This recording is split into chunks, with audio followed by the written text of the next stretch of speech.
I really don't know what is happening to this plant.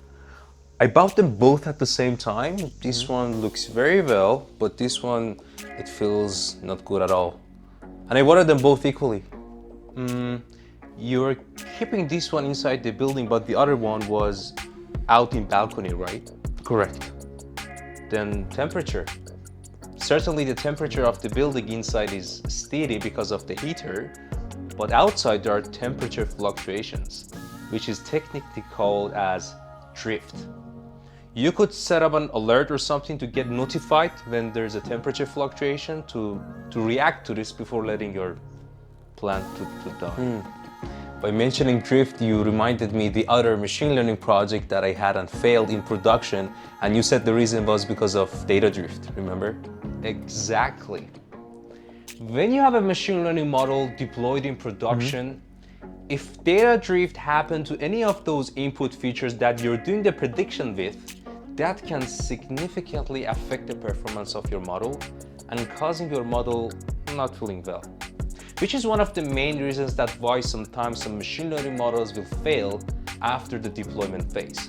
But actually, there is a way to monitor data drift and get alert or notified and react to this before letting your machine learning model get failed.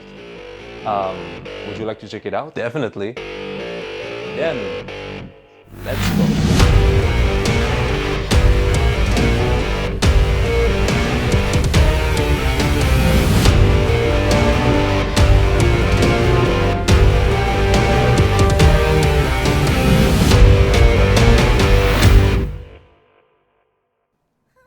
Did you know that one of the main top reasons that why a machine learning model might fail after the deployment is due to data drift? Data drift can happen due to different reasons. For instance, if some of the features are coming from a sensor output, if the sensor is broken or the sensor is replaced with a new one, some of the characteristics of your data and inference in data might change, and that can affect the model performance. So let's see in Azure Machine Learning how we can set up a data drift monitoring solution and making sure with the threshold that we specify and with the data drift metric that we specify, we get notification or alert when data drift is happening and react to this before letting the machine learning model fail and do the job. Let's check it out. Welcome back everyone to this video and also to my Azure Machine Learning workspace. Again, for some of you, if this is a new service, as always I'm mentioning, if you haven't watched the introduction to Azure Machine Learning Studio video, make sure you watch that one first to understand what is this service on Azure and what are the main components here, what are the main benefits of using Azure Machine Learning Studio for your ML projects, and then you can certainly watch this video after. So I'll make sure that I will have the introduction to Azure Machine Learning video, which is the first part of MLOps video series on the top right side of this video. You can just click on it, watch it, and enjoy. So with the assumption that you know this Azure Machine Learning Studio, let's see what we're gonna do for this video. We talked about data drift in the introduction. Again, what is data drift? Data drift is one of the top reasons that model performance degrades over time. And monitoring data drift help us to detect the model performance issues. When I say data drift, that can be any potential change in the characteristics of your data set. For example, the mean value of your data coming from a sensor that is detecting the temperature is getting changed.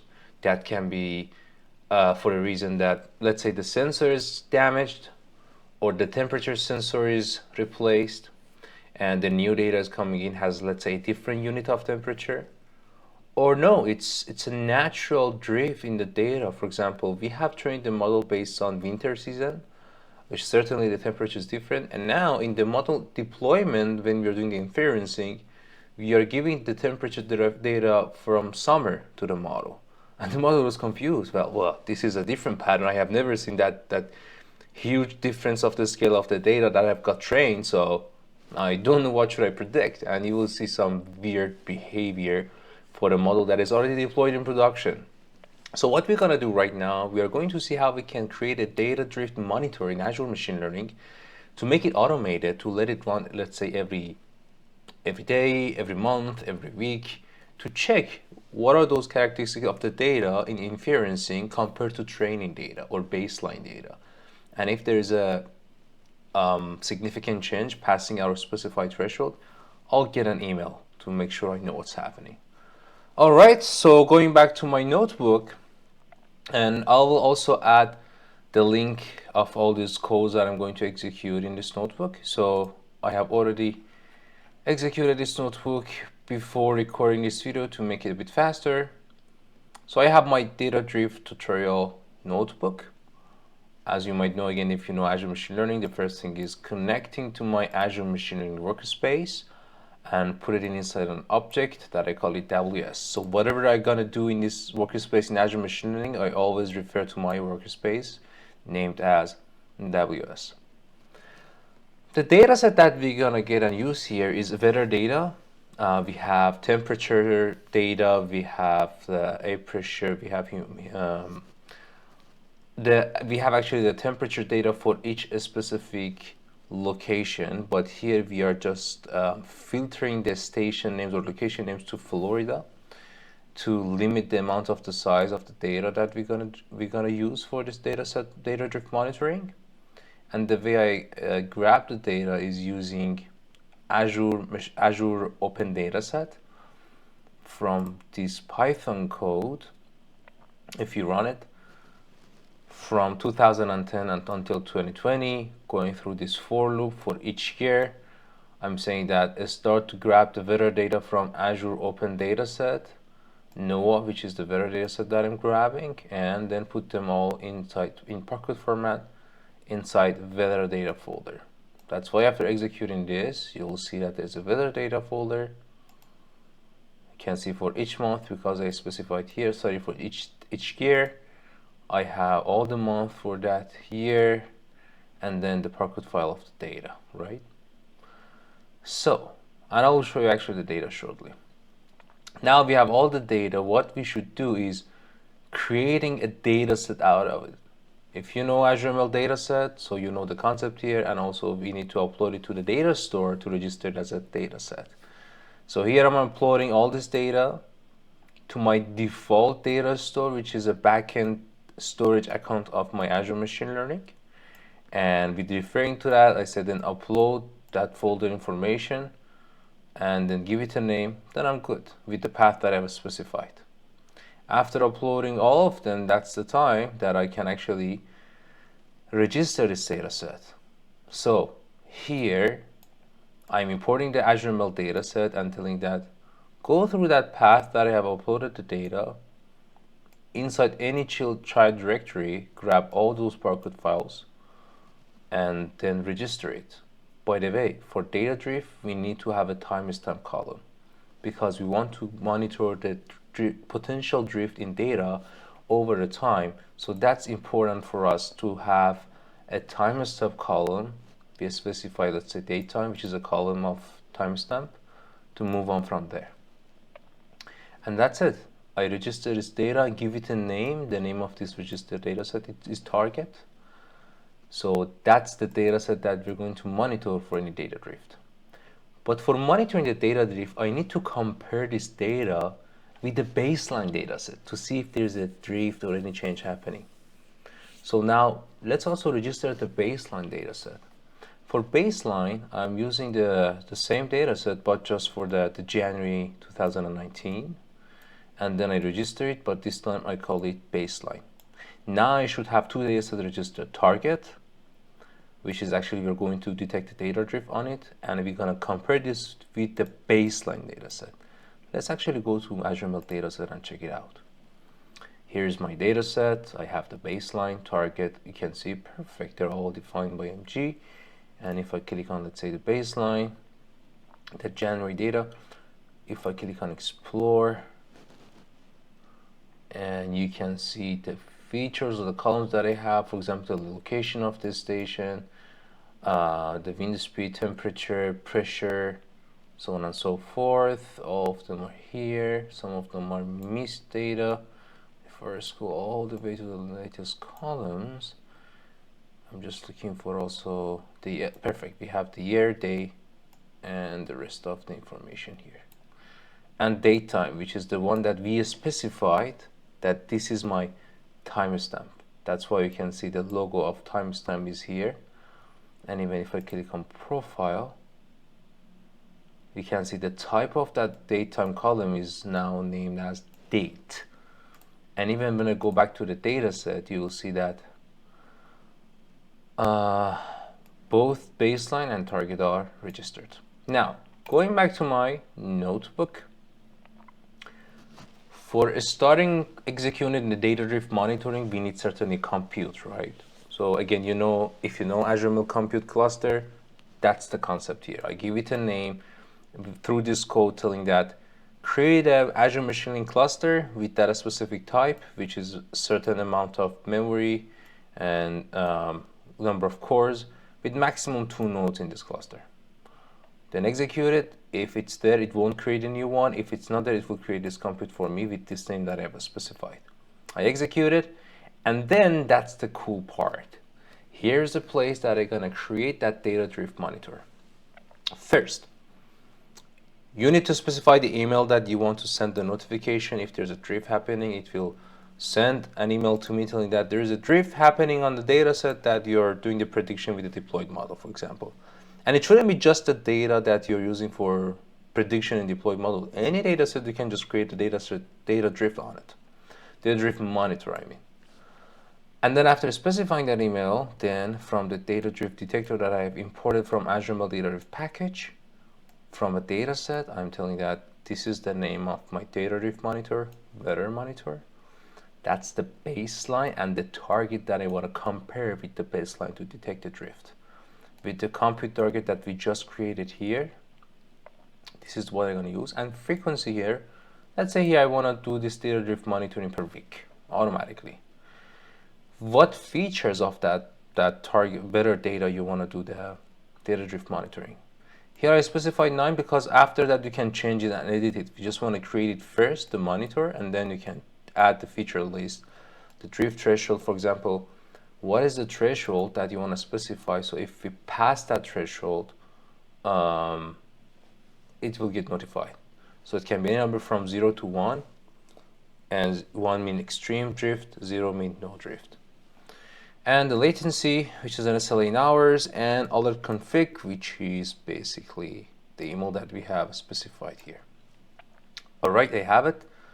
Then I'll get the monitor that I specified here by name. What is the name? Weather monitor. So I say that grab that monitor that I created from my workspace with the given name. And now that's the place I want to say, go ahead, do the data drift monitoring for all the columns except the year and day. I'm not interested to do the drift monitoring for these.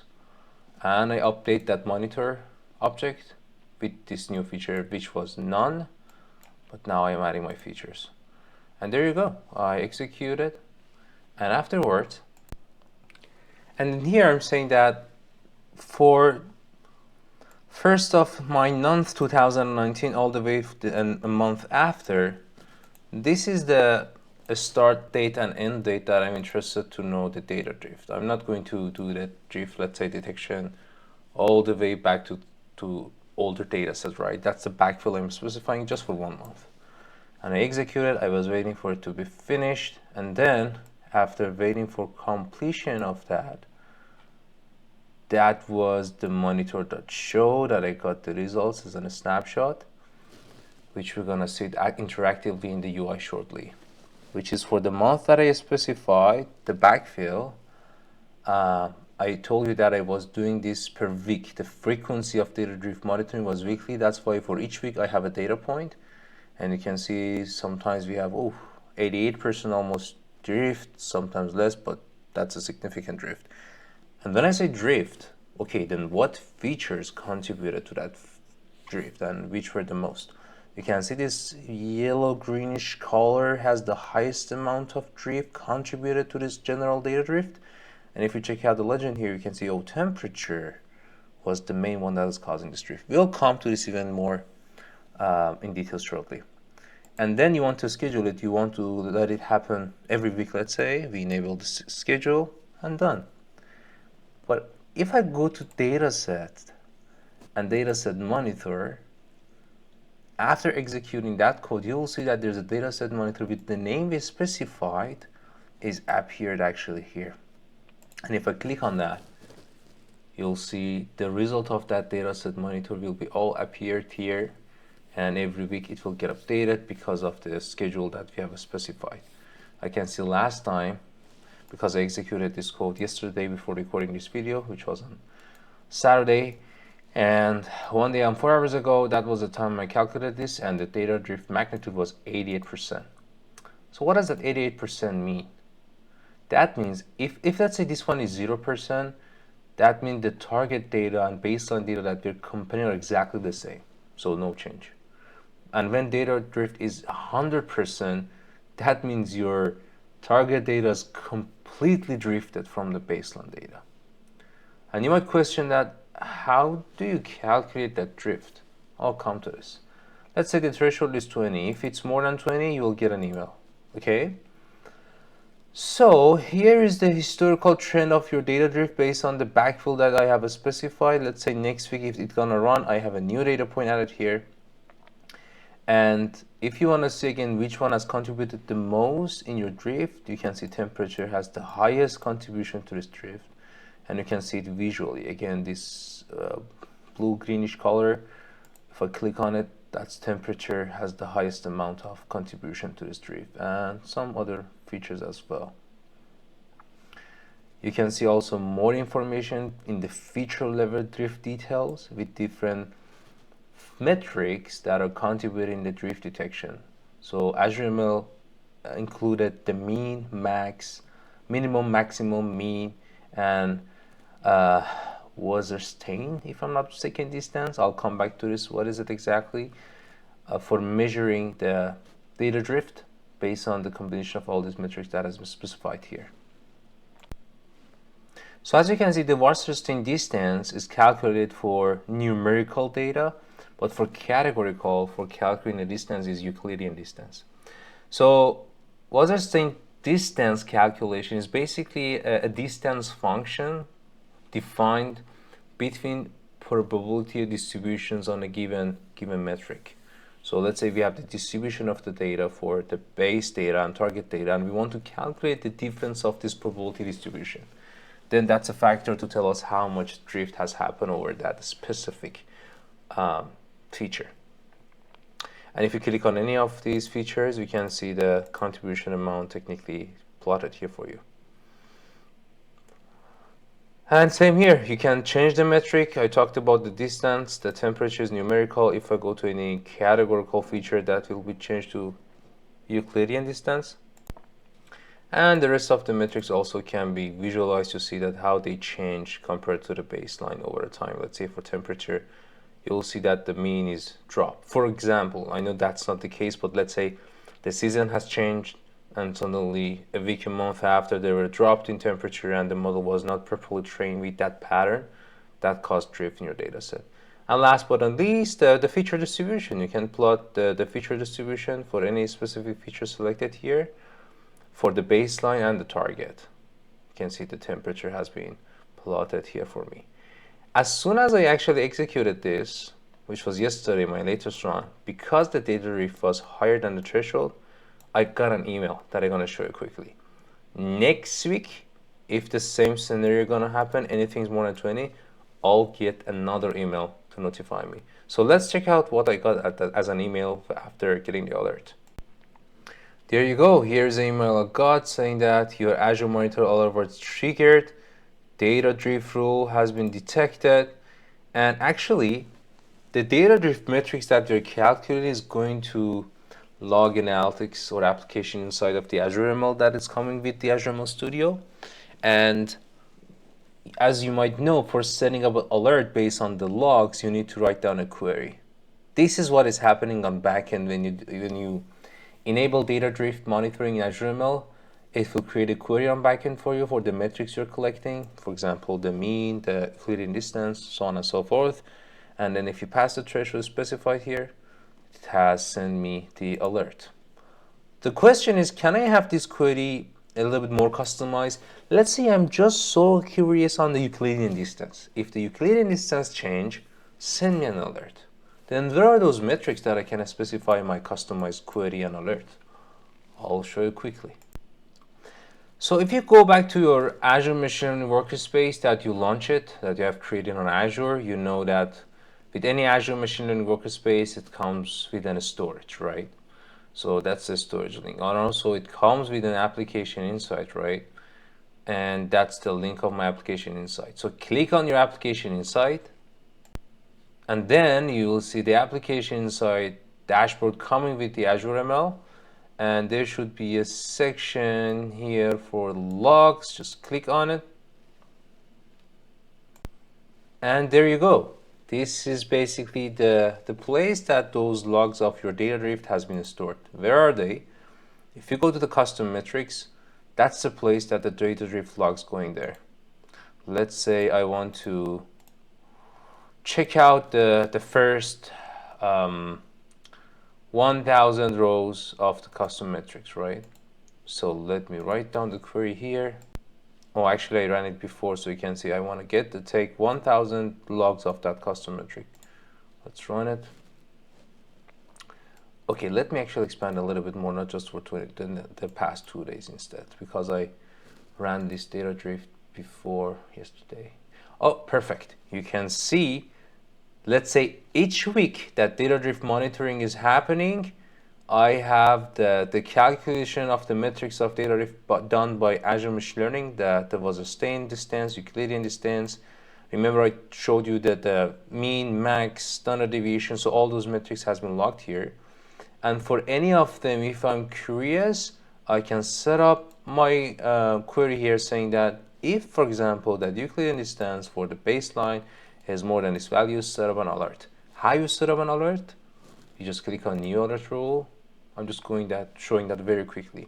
That's gonna be your query. Based on that, you're gonna specify the alert saying that if, for example, this value, the mean or Euclidean distance is more than or equal than this or that, and more than this threshold, check it out every week, every month, every 5 minutes, then go ahead and send me an alert.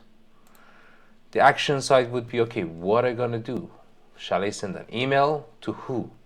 How am I gonna get alert? You create an action group.